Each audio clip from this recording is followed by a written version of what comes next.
Welcome back everyone. Let's go ahead and talk about some of the top secret features within iOS 14.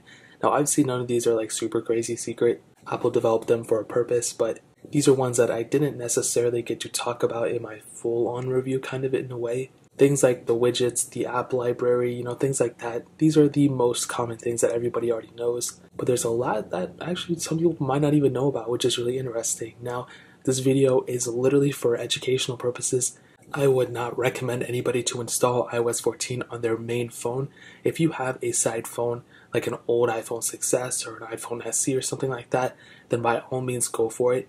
But if you have a phone, even like an iPhone 10 or something, and you use it as a main phone, do not install it. I'm having tons of problems on basically all my devices, and I just wouldn't recommend you to have that type of experience right now. So just be excited, wait until a couple more betas, or even better yet, wait until the public beta comes out. So by that point, you'll probably be in a better position and iOS will be smoothed out a little bit more. So the very first thing is actually kind of like an iPhone 12 leak within iOS 14, which is very interesting. So there's actually this, 60 hertz motion display setting that Venegas can post it out, but someone else found it, which I think was really, really crazy. So if you go into settings, and if you go into accessibility, and if you go into motion, which I didn't know this was already here, and it looks like Apple actually took it out or something, or maybe it's only on some models. On mine, it actually doesn't say it, but usually it actually says enable or disable the 60 hertz refresh rate. So on mine it doesn't have it, but I'll put a screenshot on the screen of what exactly it should look like. And this could possibly mean that iOS 14 is leading up to believe that the iPhone 12 is going to be bringing at least maybe a 90 hertz refresh rate, maybe more hopefully. But that's going to be pretty insane if that's the case, and that's actually really, really awesome. So that was kind of like an iPhone 12 leak within iOS 14, which is very impressive. Now another cool little feature within iOS 14 that's not a leak or anything is the ability to hide apps without deleting pages. So let's say I have, the Xbox app and I have the Cash app that I want to hide. Well, what I can do is instead of just going ahead and deleting the whole entire page here or creating a separate page for them, I can just go ahead and I totally messed it up. But I can go ahead and grab them and just drag them within the app library itself, which is right here. So I can just put them wherever.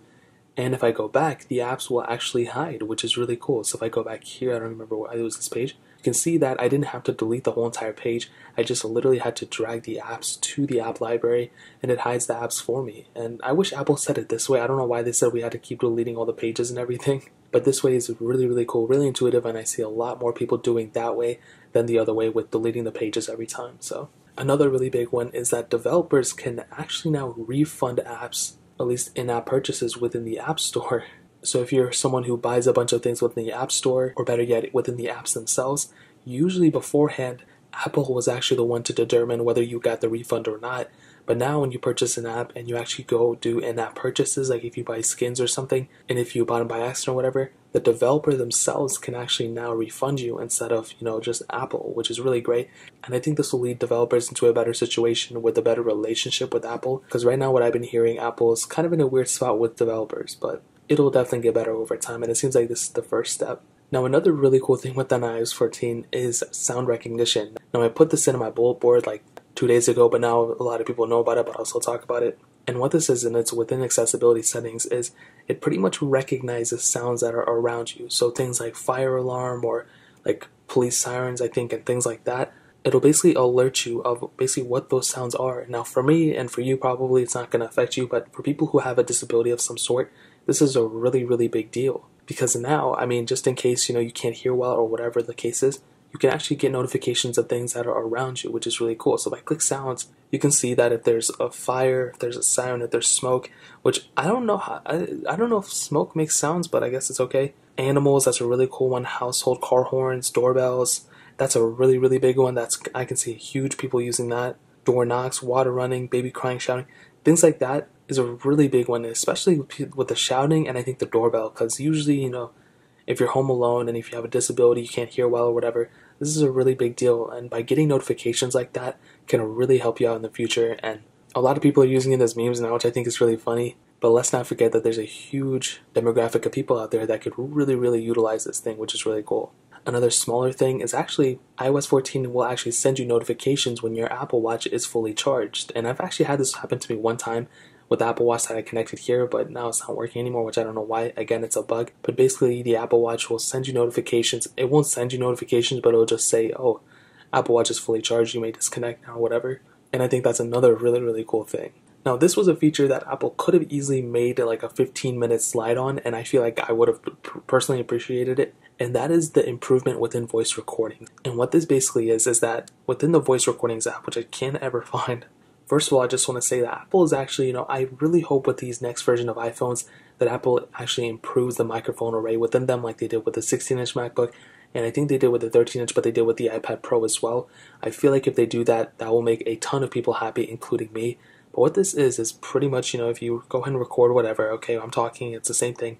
Now, my iPhone 10 microphone is extremely bad, but it's okay for the demonstration here. Now, if I go ahead and expand this, okay, and I go ahead and click stop, and I'm clicking done or whatever. Now, if you look in the top left corner, this is actually new. I think this is new too, but this, if you go and click on it, basically it improves the audio of your recording. So all it does is that it removes the background audio. It removes the little noise in the background, things like this video. Right now there's a lot of background noise, whether you believe it or not. And if you plug in your headphones, you can probably hear it. But I try my best to actually remove that audio post-processing. And here it just does it, I guess, maybe in real time. I'm not really too sure. And I'm talking and I'm talking and I'm still talking. And you can, I don't know, okay, whatever. And basically what this does is just improves the audio quality, which is really cool. You don't have to take it to another app or anything, and it's okay. I think I have to try it with my 11 Pro. Once I do it with my iPhone 11 Pro, then I'll go and see this, because this iPhone 10 doesn't have a really good microphone for some reason. But regardless, that was a really cool thing, and I really, really do like that. Now this next one is one of the most interesting things that I'm going to make a whole separate video dedicated on it, and that is back tap. So within accessibility, if you go to touch, if you scroll all the way down into back tap right here, this is something that is extremely astonishing to me, and I feel like a lot of other people feel the same way. Basically, if you double and or triple tap on the back of your iPhone, it's really anywhere too. I'll go ahead and tap on the bottom. Let's go and see if it works. Oh, so you see it works. So what this pretty much does is if you double or triple click, let's just look at the double tap, you'll basically be able to do an action.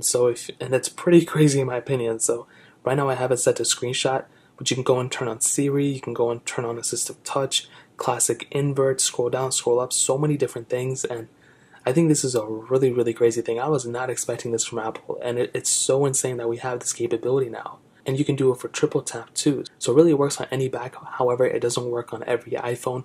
Only iPhone 10 and up support this. So keep that in mind. I tried it on my iPhone 8 and 8 Plus, didn't work, didn't even have the capability. So if we can look at the lock screen, let's just look at the home one. So if I triple click the back, it's a little bit of a delay, but I think it'll get faster over time.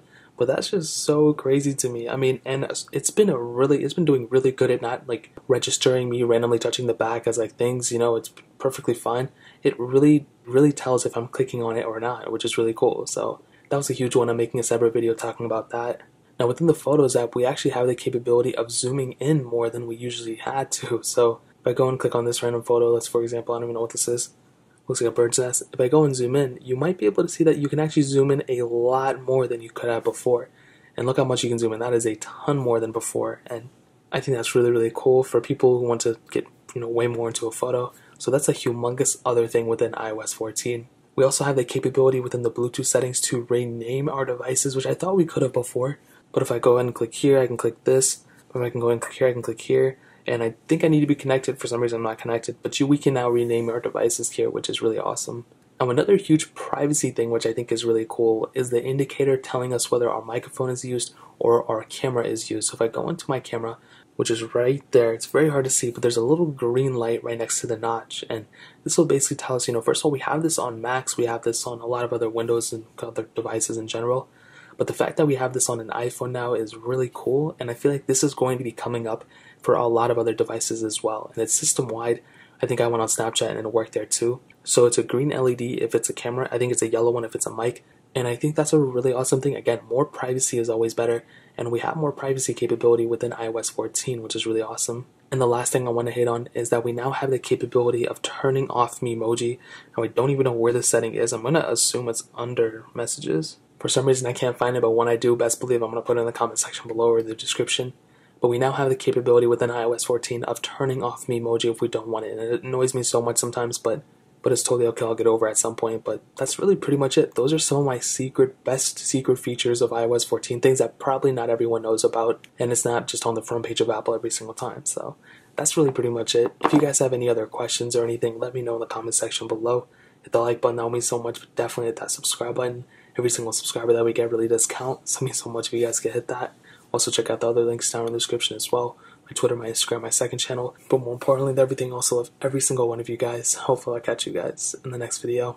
Peace out till then.